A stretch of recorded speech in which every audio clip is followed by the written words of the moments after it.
What's up YouTubes? Welcome to another video on hot trades. My name is Blaze. So in this video I'll be looking at some key levels for workhorse, ticker symbol WKHS. So if you're looking to trade workhorse over the next week, these are the levels you should be somewhat paying attention to.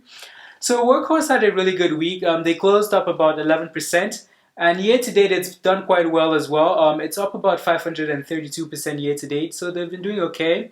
When I did a video on workhorse 2 weeks ago, workhorse was clearly trending down. So we drew this downtrend line, and my recommendation at the time was that we needed to get back above this downtrend line and then backtest this downtrend line and then move higher from there for it to give us a really good entry, and that's exactly what happened. So we broke above this downtrend line and then we backtested the downtrend line and then we held and then we moved higher from there.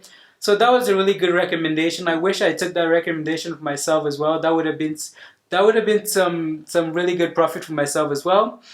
So for the next week, as you can see, I have some pretty tight levels here that I'm watching for myself.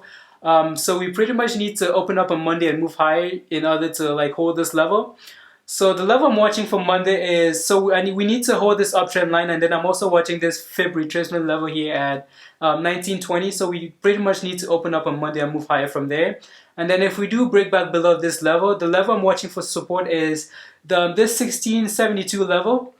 So that's what I'm watching for support, and yeah, so we pretty much need to open up on Monday and move higher.